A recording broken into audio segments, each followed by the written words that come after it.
In my world there is music and good vibes and laughter and lovers, adventure and friendship. We know who we are. Welcome to Be the Wellness Podcast, where we help you master your body, mind, and the experience of life through insightful conversation, interviews with experts and thought leaders, all with a side of marital banter and some good old-fashioned humor. Yes, we are your hosts, Adam and Vanessa Lambert, and we're committed to helping you live life fully expressed physically, mentally, and experientially. Sit back, grab a cup of coffee, and join the conversation.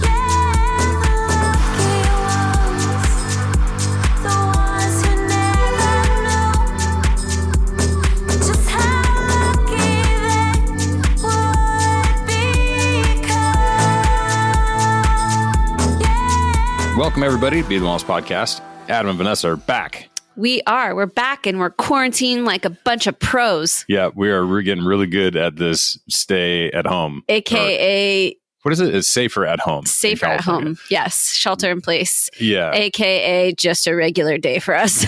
I know, in a lot of ways, with the exception of, not traveling. Yes. So as some of you may or may not know, we in fact had to postpone both Peru and New Zealand. So, that's a pretty crazy situation. We would have never in a million years expected it to come down to that, but in fact it has. Yeah. And luckily, very, very luckily for us, we narrowly escaped getting stuck in Peru, because had it been just a few days earlier that we would have taken off for our trip, we would have literally been dealing with border closings and being pretty much stuck in Peru. Yeah, no, there's people that's exactly their situation currently. Yeah. There are worse places to be stuck, but man, it's just not something that we're trying to do. Well, and it's kind of funny because we're watching the news, we're taking, kind of keeping our finger on the pulse of everything that's happening. And, we're sort of like, okay, well, what's the worst that happens? We get stuck in Peru. So what? For us, we're like, so a couple extra weeks in Peru, but it's not romantic like you think. No. It's like you are, you're in quarantine in Peru. You're not like traveling the countryside and getting to experience more of the amazingness. Yeah. The whole country's on lockdown. Yeah, totally. And while, the hotels and stuff that we stay at in Peru are nice, eventually, you're better off at home. So. Yeah, exactly. So we feel really grateful and in fact, quite protected, to be honest, quite, energetically protected in a lot of amazing ways. And I think that is pretty cool. Yeah. Yeah.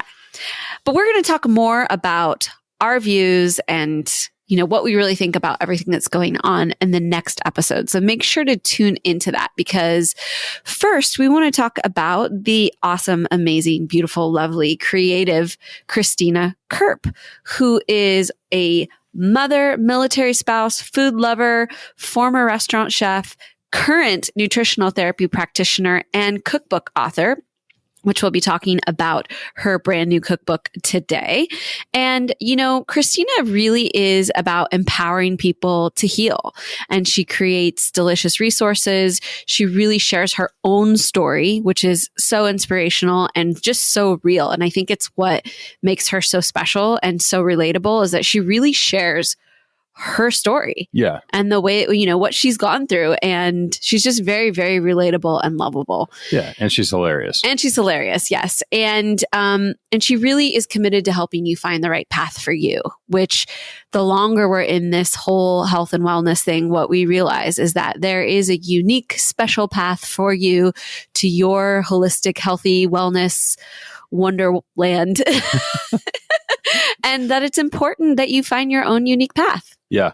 Yeah, that really is it. And, I'm really glad to see folks like Christina, like Steph Gaudreau, who are going through this. They're coming into this thing from, man, this really made a big difference for me, and sharing their stories. And then they're going on and getting the education, like the NPT, and getting themselves squared away to be able to, really apply this stuff and operate within scope of practice and do all of that, because that stuff's important, Totally. And so I just really encourage all of you to follow and support these people and what they're doing, because I think it's It's what's up. Yeah. It's this whole adapt framework. It's the whole thing of, getting the health coaches to take the message of the practitioners out. And this is what's going to solve a lot of these problems. So, absolutely. And we'll talk about it in the podcast, but she is actually working with Dr. Becky Campbell. So it really is this sort of, upstream, downstream, like really working as a unit to help people to take what the doctors are, suggesting and really get it boots on the ground implementation into your life so that you can really get a handle on this stuff. Mm-hmm. Yeah. So super excited about that. Before we get to the podcast, just want to share with you guys that I have put together a special meditation challenge, a 21-day challenge that will be delivered directly to your phone, daily 10-minute meditation with binaural waves, binaural sound beats, which are just helpful to get you even deeper into your meditation practice. And I know right now we could all use a little healing and grounding. So we will put links to that in the show notes. That is delivered literally through your Messenger app. So every day it'll boom, show up in your app. You can listen to it and just have really easy access to getting yourself into the right frame of mind. Because I know we are all facing a lot right now. And it's been really amazing to talk over the last couple of weeks with folks who've used my meditations or been through Authentic Self or are currently in Authentic Self, and just hearing how grateful they are to have these resources and how amazingly transformative it is to have access to these things, because it's really easy to go into a downward spiral right now. So if you've been thinking about starting your meditation practice or you just need a little extra support, it's a great way to get that right now. 100%. So you can scroll on down to the bottom. There'll be a link. Click the link and you know what to do from there. So you know what to do. It's all good. You know how to work with links out there. All right, here we go. Let's chat with Kristina. All right. We are live. Welcome back to the podcast, Kristina. Thanks for having me. Yeah, it's great to have you. We were just doing our audio testing and preamble and just jumped right into talking about all the good stuff. We're like, wait, we just need to hit the button. Let's make this happen.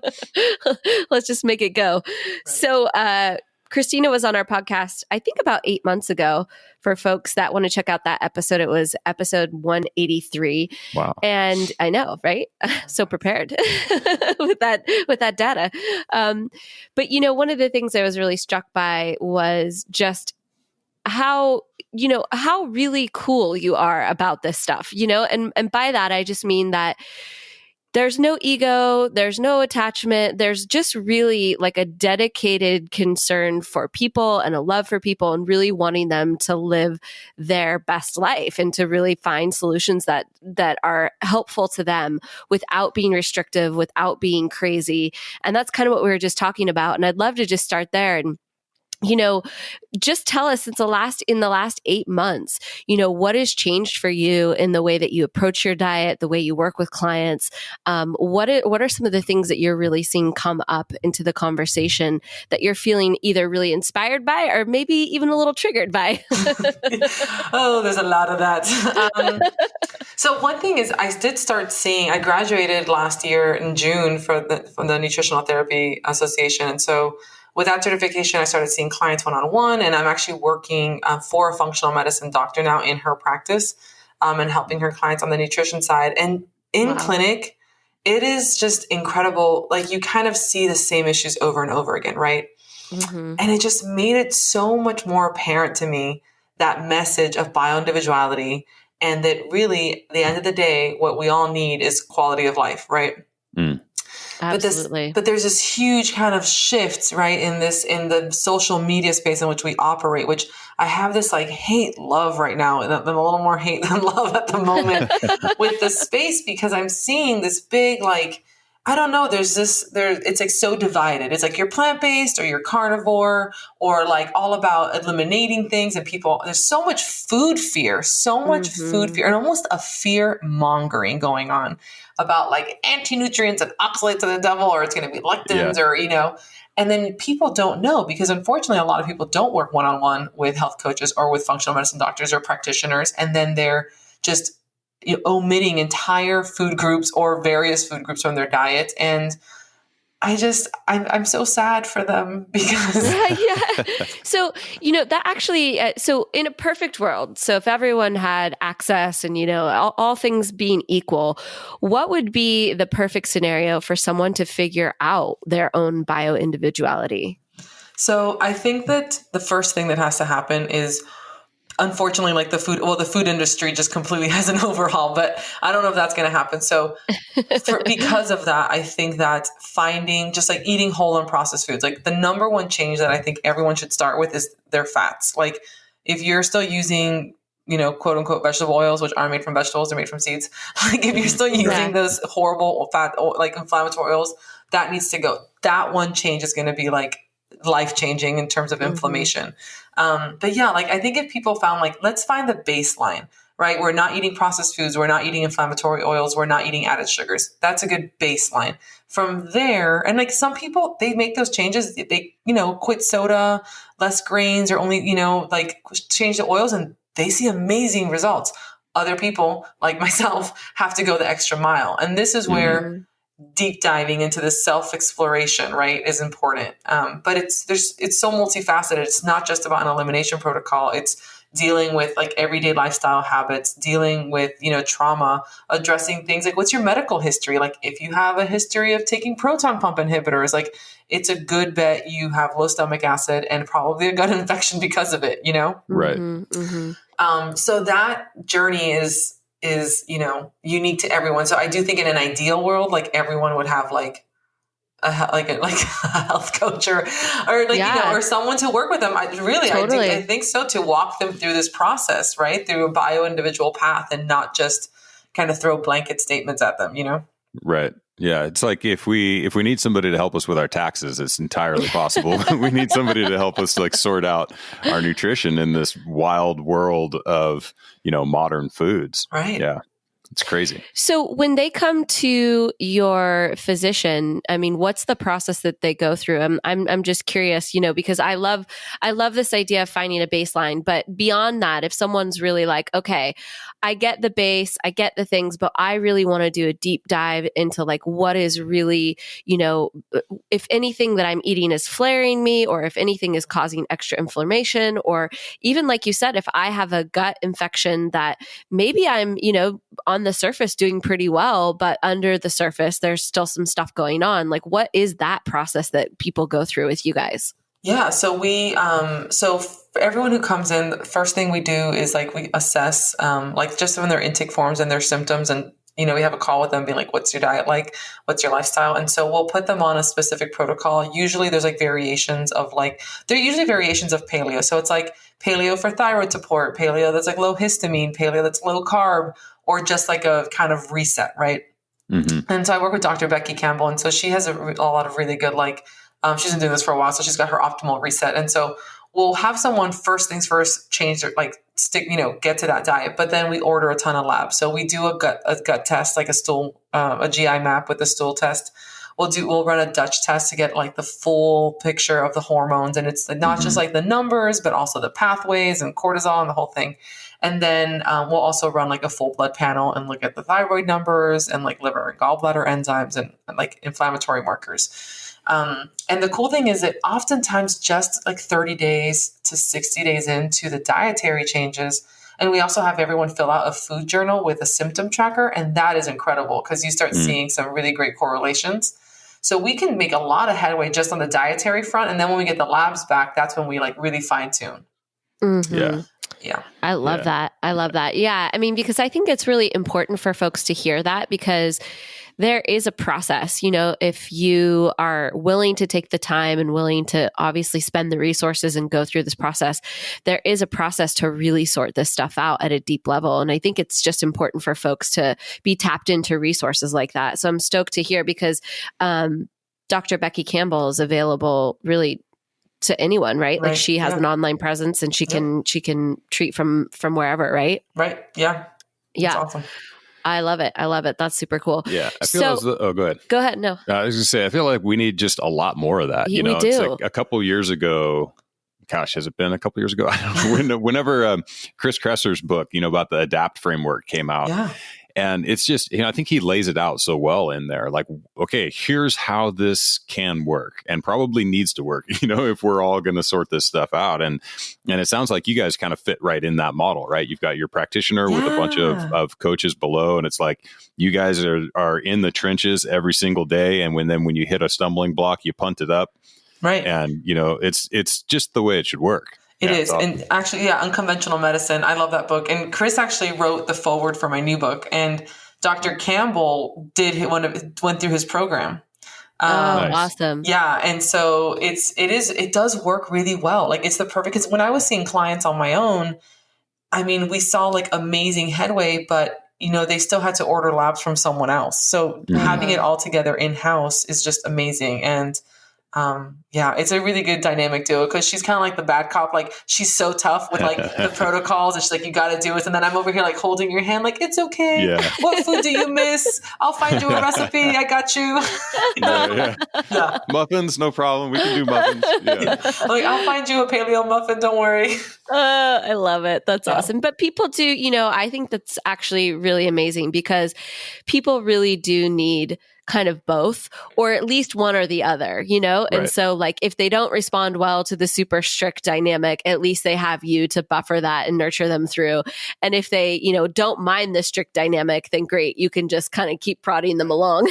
Right. But it's great to have both sides of it. Yeah. Yeah, for sure. And like I think the reality of it is like the working relationship between the doctor and the person who's ordering labs and interpreting labs and then giving a protocol, to the coach.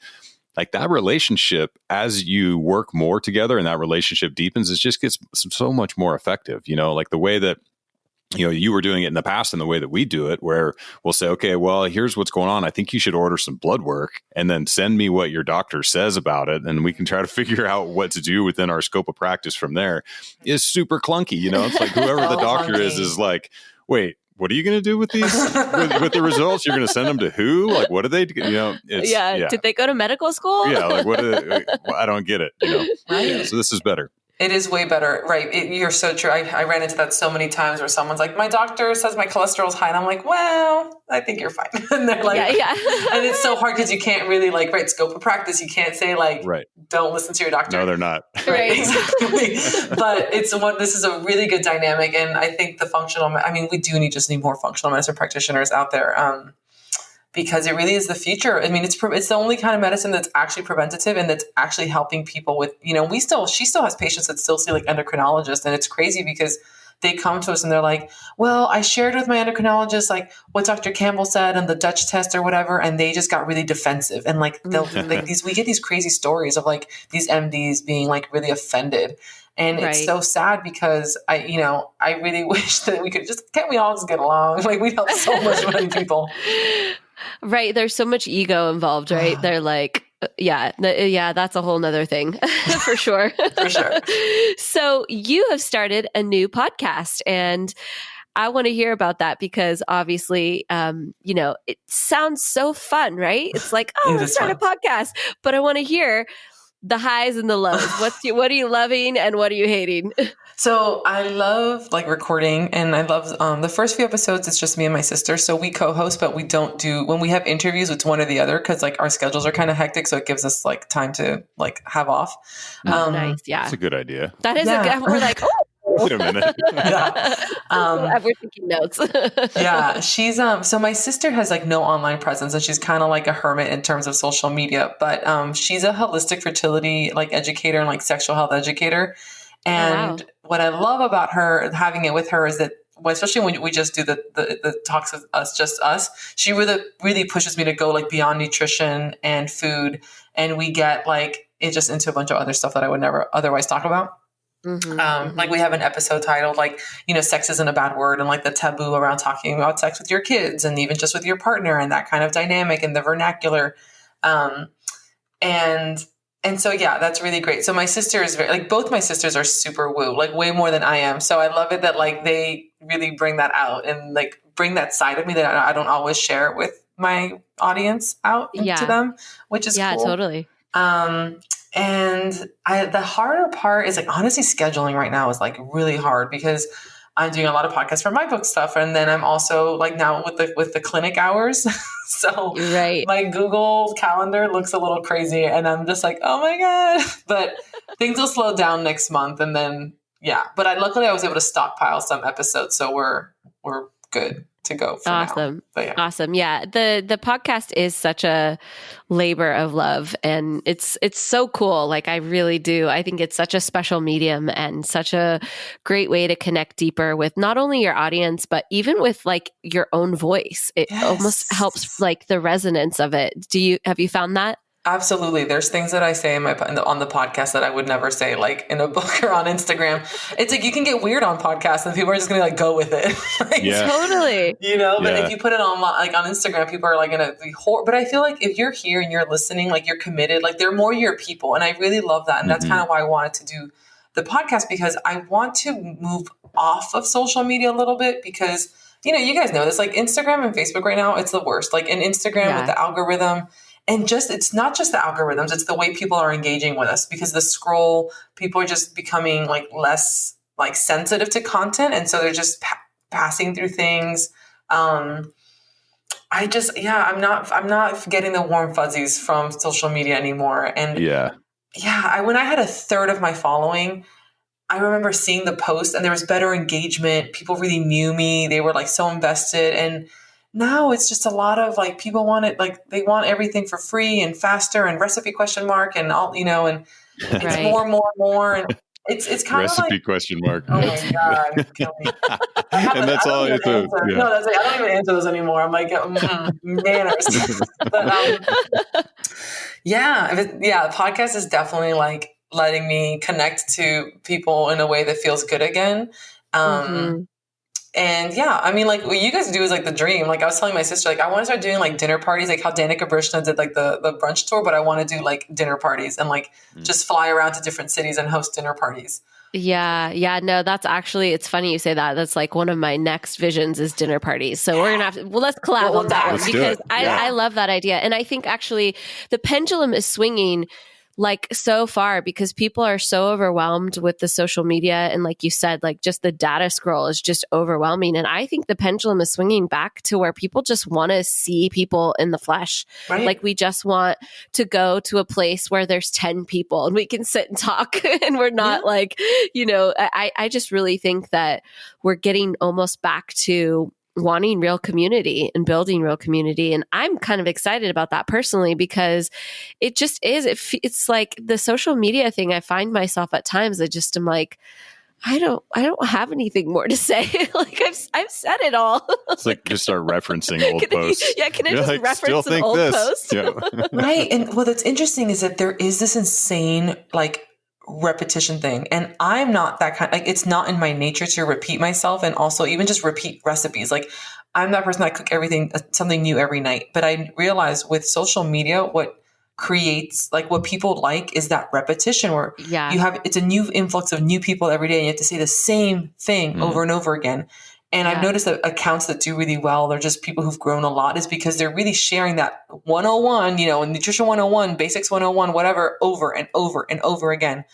And that's great that they thrive doing that, but I would literally die of boredom. I can't. No, I feel you. That is so my conundrum all the time. I'm like, well, I already said that like a few times. I'm sure they read it. So, yeah, exactly. Everybody listens to every single thing I say. Right. Yeah. No, I mean, I have this to like the nth degree. I mean, I like in a conversation don't want to repeat myself, and somebody's like, wait, I didn't hear that. I'm like, too bad. Too late. You missed it. Listen up. Yeah, it's pretty crazy. And I think, it might sound like for people who are just listening to us and have not been in the content creator space, this might sound like, oh, whatever. How hard is it to just create this content? But the thing is, and we see this a lot with personal trainers and strength and conditioning coaches. So people who have hired those folks in the past might recognize some of this, but there's a need to maintain your creativity when you are the producer of content, and doing the same thing over and over just doesn't scratch that itch for a lot of people. And so we see these super complex, crazy strength and conditioning programs, just out of sheer boredom of the trainer. It's like, I want to exercise some of these tools that I have. And guys are like, wow, I was just going to do some squats. But yeah, it's real. Yeah. It is real. I mean, people are like, well, how do you create new recipes all the time? And like, because it's ever changing. Like, and my husband jokes because he's like, what's with that thing you made that one time, like 2 years ago? He's like, I'd like to eat that again. I'm like, sorry, man, I don't know what you're talking about. Yeah. Like, I have no idea. With writing books, I've had to like, cooks do a little bit like, with testing and then even just promoting the book. But I was just looking at my first cookbook the other day and I'm like, I haven't cooked anything out of that book in forever because I've just been working on the next thing. And that's really how my mind works. And I've always been that way. So yeah, the social media space does not feed that creative nature. So yeah, let's take it to real life. I mean, and think about like, and you guys know this with your trips, like what that impact that you make in an afternoon, in a day, in a week with people in real life is so much deeper, right? Than a live or one post, because people now, again, like they're over consuming media, right? It's like this overstimulation. So I find like even from my book tours and whenever I do like any kind of retreat, it's like, wow, like that connection, like not just only does it help them better, like where you're truly helping this person on the level that they need it, but it fills your cup. Like it's so fulfilling. Yeah. 100%. I mean, and it really is the reason that I think most people get into this space is because they really want to help people, and there's so little positive reinforcement when you're just putting stuff on the internet nonstop. There's like, it's so hard to know if you're reaching anyone and doing any good, Yes. But when you're there sitting across the table from them and you see them have an aha moment around some discussion, it's like, it's real. It's tactile. You're like, yes, it's working. I just saw this. I saw it happen, Right. Yeah, that is cool so stuff. true. People they also assume that because we're online and we have like platforms that we have so many people messaging us and that everyone tells us this. And I'm like, no, you'd be surprised. Like 100,000 followers and I get maybe like 10 a week of like, thanks so much for what you do, or you made an impact in my life. And then, sometimes it takes years or someone will be like, I've been following you for 5 years. And then I finally, I thought I had to say thank you, but I'm like, this took you this long, man.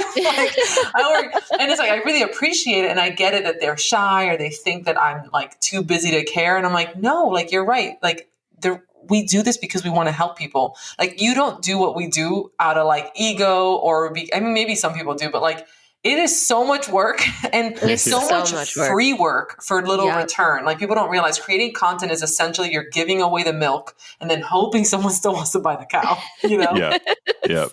So true. So you have a brand new book. Let's get to that because obviously this is what is really big in your life. And I want to just hear about this book in particular, how it compares to the first book. Yeah. So this book was like, it's like a problem. It's like my problem child. Like if I had like a healthy pregnancy and then like a problem one, like this one would be it. It's been so much more work than my first one. Jeez Louise. In many ways. And so one of the first ways that it was harder is that this book has a lot more research in it. So just doing the research and in general, trying to tie in research to my conversational way of writing, was hard. Just getting it into a little more technicality. So Made Whole, my first book, I kind of do this AIP paleo keto mashup, right? Those were the tools that I had at my disposal when I went through like my own healing journey and kind of found my way. But then after I published that book, and also Made Whole was more like an ode to foodies and like, look at all this awesome, amazing, creative food that you can make no matter even if you're trying to heal your body, right? So some of the recipes are definitely like labors of love, and they're super creative and weird, and I love that book for it. But this one was a call to action for like all the things that I think that my readers needed, like the messages, the comments, the DMs. And so after having my experience with clients and my nutrition training, I was like, I want to put this in a book. It's like having a health coach in 385 pages. So it walks you through digestion, fatty acid balance, like mineral and hydration, blood sugar regulation, and kind of like how the system works, how dysfunction occurs, how to optimize it with, habits and, specific nutrients, and just this basic thing that I realize there's so much like people are out there focusing on macros or calories or whatever, and they have no idea like actually how digestion works or like what's going on with like, you know what I'm saying? Like food quality, like why, like fatty acid balance, the fact that like their low carb, whatever bar has like, you know, a bunch of seed-based oils and is garbage, you know? Yeah. So that's the difference. This one is not diet specific, but the information is very like, I want you to know how it works so you can figure out how it works for you and apply this information to really find your like feel good food way of eating, you know? Yeah. So there's a big difference. And all the recipes are hella easy. So they're all like one pot, sheet pan, pressure cooker, slow cooker. Yeah. Perfect. That's like speaking my language. So I think it's incredibly timely and important to start talking about this stuff in the way that you are, you know, this sort of getting away to some degree from what might be considered ideology around food and these kind of, you know, diet camps. You know, I'm in this camp, I'm in that camp. And, you know, and the thing is, and, you know, we were just out in Salt Lake City this last weekend and saw Mark Hyman give a little talk at his book release for the Food Fix, right? And, you know, one of the stories that he told during his talk was about being in a room, and I don't know exactly how this would have come about, but this is, you know, paraphrase, being in a room with, it was like half paleo people and half vegans and talking to him about the diet. And basically he's like, oh, well, I'm vegan. I'm like a paleo vegan because the reality is you guys are so much closer together than you are far apart. Like the difference between your two diets comes down to protein choice, like everything else. Like the 90% of the rest of the stuff is probably what's actually making you healthier. So why don't we just like let go of the BS and focus on eating unprocessed whole foods from the best quality sources you can, and then choose your protein, you know, like pick your protein on top of that. Right. And, you know, it just makes a lot of sense. And unfortunately, it's not sexy and it doesn't really feel like you're part of a tribe. You know, I'm in the non-tribe tribe, you know, so it's hard, but I'm glad that you're, you know, holding the standard on that, you know, for lack of a better term, because I just think it's super important. It's so easy to miss the forest for the trees, you know, when it comes to this stuff. Right. And you're so true. It is not sexy. People want the manual. They want the plan. They want, you know, if I get like, I always say like, if one more person asks me if that's keto, I'm going to lose my shit. Like you know, cause like, it's like, who cares? Like, it's just food. And I saw so like, even just the vernacular that people get into, like you hear them talking and I'm like, do you hear yourself? You know, like you're talking about a carrot or beets or sweet potato and the food fear, or you're talking about like where people are focusing more on whether it's vegan or paleo or high carb or low carb, and they're not looking at like the food quality, right? They're not looking how it's going to affect their body. Like it literally, who cares where this food falls into in these camps? How does it make you feel? Because really that's all that matters. Yeah. Yeah, 100%, you know. What are some other things that you like to include beyond food? I mean, are you a supplementer, and what are some of the things that you are kind of your go-tos? So I do supplement, but I always tell people you can't out supplement a bad diet. So totally. Always start with the food first and then go from there. And so I'm a big fan of magnesium. I take magnesium glycinate mostly because most food is, you know, depleted from magnesium. It helps me sleep. I do take a B complex. I like the one from Apex Energetics, and mostly just because I burn through my B vitamins. Like I eat a lot of protein, so you'd think I'd have enough, but whenever I get my labs, like I tend to be lower or deficient. But again, like it's just that kind of thing where some of us just burn through certain nutrients more than others. I'm also a vitamin D, like everyone. Unfortunately, vitamin D is one of those things at this point that like nobody has enough. So vitamin D is an important one. And other than that, like, unless you're on a protocol, I just keep it really simple. So I'll take like a digestive enzyme when I'm traveling, if I'm eating at a restaurant, just in case there's something that I don't normally eat. Sometimes I'll do berberine, especially like if I'm in a really high stress kind of situation. And my blood sugar gets a little like my like the thing that affects my blood sugar the most in the world is, I mean, I think most people, but it's stress. Like it's crazy for sure. Totally. But yeah, that's about it. I keep it, like I said, I'm not a biohacker by any means. I feel like I'd rather eat like a can of smoked oysters for some like therapeutic nutrients. Yeah, totally. Yeah, I think those are all very solid recommendations, though, and that falls directly in alignment with what we do personally, and then also recommend. It's like these are just the ones that seem to move the needle, and like test upon test upon test, the ones that people seem to be deficient in, and it's like easy enough to point and find mechanisms for like why it's all true, you know? Yeah. If I could say one thing that was like a serious game changer for me in the last few years, it was adding magnesium.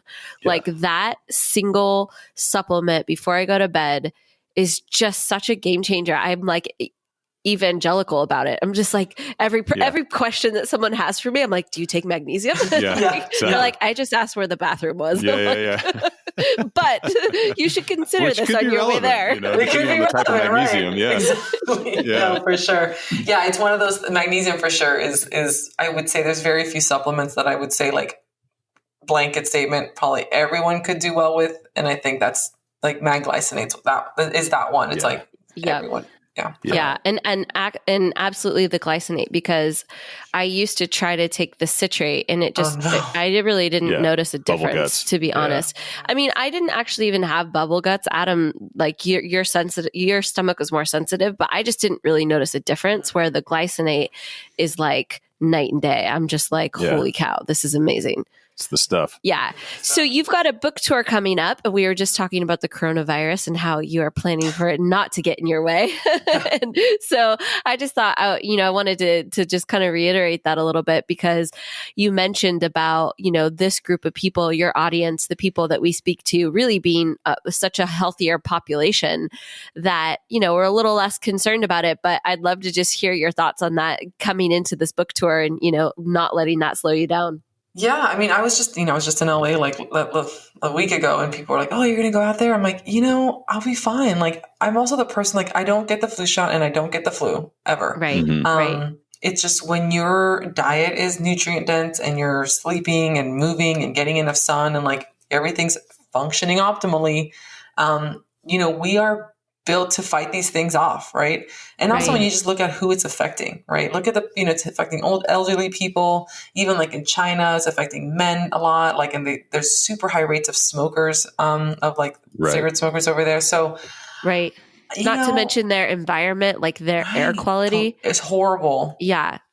Yeah. And so, instead of like falling into this hysteria, and I'm like, well, I'm a very healthy young woman, and my diet is on point, and I wash my hands. I know how to do it really well, and again, like not eating airport food, like at all, because of course, even just eating the food, like the people who work at the airport are obviously coming into contact with all these people.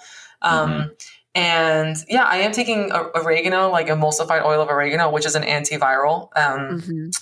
And just taking like one a day, like throughout these weeks of travel, just for extra, I do that also when I feel like I'm catching a cold. But I'm not, I was just talking to Dr. Ben Edwards, and he's an MD who like went holistic down in Texas.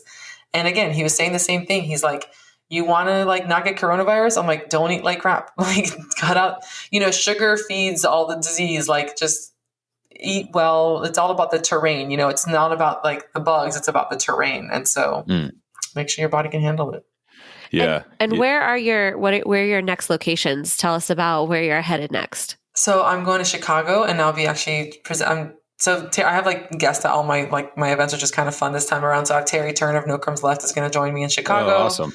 Yeah, she's awesome. Yeah, we love her. Yeah. Carolyn Fossell of I Love You Whole is going to meet me in Denver. Christina Rice is going to present with me in San Diego. And then Michael Silverstein, he was on like Chopped or Top Chef or one of those, and he's cool, and he's like a foodie, and he's going to present with me in Austin. And then my last tour is in Arlington, Virginia, here where I live, and Dana from Real Food with Dana is going to be my guest. Oh, nice. You're kind of like back and forth with that. It's like you're in California, then you're out, then you're in. Like you're kind of making a circle. So like I'm going up, then I'm going west, then I go down, then I finish back home. It's always nice to finish at home though, because like after that last one, I can just go to bed in my bed and not have to fly. Totally. Totally. Yeah. So what's next for you? Obviously, you've got your coaching practice, you've got the books. Is there anything besides the dinner parties that we're going to plan? Yes, right. Is there anything else that you're really excited about that's up on the horizon or that you're really looking forward to in the future? I'd love to write another book, but I don't know if I'm going to do it right now because unfortunately, a lot of the book writing process is tied into, like, of how you're going to market it and like your platform, right? Unfortunately, like, it's so like, it's not romantic at all. Publishers are just like, oh, that's cool. I don't care what you want to write about. Can you sell it? And I'm like, man, this is no fun. Yeah. But we'll see where it takes me. I think that this shift, even just with Made Simple, with this new book, is going to be like a big shift in the way I'm just presenting nutrition information. And I don't know, I'm kind of excited to see where that goes. Like, I'd love to, again, like, find a way to connect with people more in person. And we're moving to Tampa, hopefully, because my husband, like, one more duty station. We're hoping to get stationed in Tampa. We're building a house there. Oh, wow.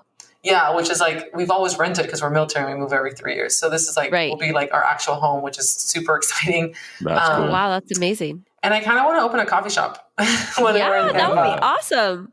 Yeah, I love coffee shops because people go and hang out there and there's such a like epicenter of like communities. Yeah.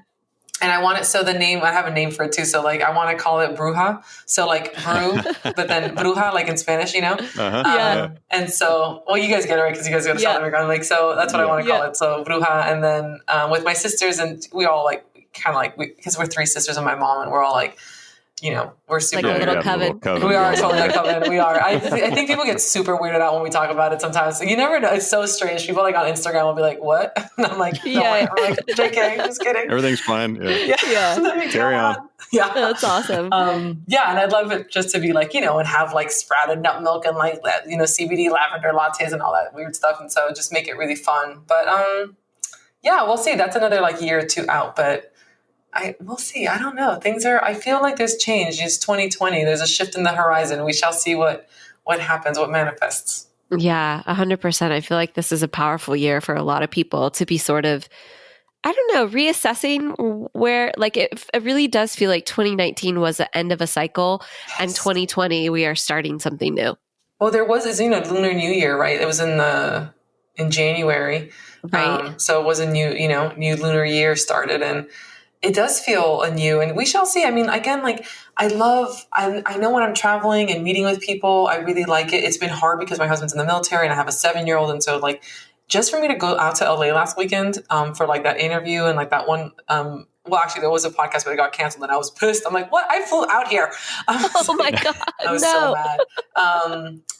But I had a little meetup at the Bulletproof Cafe and that was fun. But I had to like fly in my little sister to help watch my son to cover a gap where my husband was at work. And then my husband had to leave town Sunday. So I had to get another babysitter to come in. And it was like, what is this? This is way too hard. Yeah. So when we're down in Tampa, my sister's a block away and my mom is like another block away. And so having family will give me the flexibility to do what I want to do more because unfortunately my husband's career takes precedence over mine because it's the military and he can't be like, my wife's on book tour, I can't deploy. They're like, we don't care. Yeah, it's so true. I mean, we had a similar situation when Adam was still working for the fire department. It was just like, we have a retreat. Like, he can't go on a fire. Like, we're busy. He has to go home. He can't go home. Yeah. So do these other 10,000 people that want to go home. Yeah, exactly. Right, okay. Yeah, it's hard. It's hard to be like and not get mad at him for that sometimes because it's not his fault. But I'm like, he's been in town for 2 weeks now, and it's like my book launch week, and it's been not wild, and I'm just like. This is I'm like, it can't always be this hard. Well, best of luck with that. I think that, anytime you can be closer to family, that's a good thing. And I think people are really, they're just starting to feel like, again, that community, that pull towards whether it's your real family or just that feeling of family, we are all longing for it. Yeah, isn't it like interesting? Like the humans, right? We're so strange. We like build up all these things and these mechanisms to like separate us from people. And there's a technology, and people move away for work now, like way more than they used to, right? And that's totally normal. Like no one stays in their hometown anymore, right? Right. And so we've just built all these like things that separate us from each other. And the same thing goes with like the food system. Like we've really just evolved in this way, thinking that we're modernizing everything. And then we've kind of tipped it to where like, now we're realizing that we're deteriorating, we're not thriving. And so what are we doing? We're going back to the basics. Like really, because we're just animals, you know, like we're tried, like we're clan folk, you know, we're pack people. So We're pack people. Yeah, totally. yeah. And I think that it's interesting how everyone kind of like intuitively, we still feel that, we know that. And so we, you know, same way that people kind of feel better when they might eat more paleo-ish or just leave, you know, less processed food. People feel better when they find their people and they're not, you know. 100%. Couldn't Wandering agree more. alone. Yeah. So tell folks where they can find the book, where they can find you, all that good stuff, Kristina. Yeah, so I'm at The Castaway Kitchen all over social media. My blog page is thecastawaykitchen.com, and there's like so many. There's like over, I don't know, I think over 300 recipes on my website right now. Right. And my books are available anywhere books are sold. So Barnes & Noble, Amazon, Target, online. And it's Made Whole is my first one. Then my new baby, Made Simple, that just came out yesterday.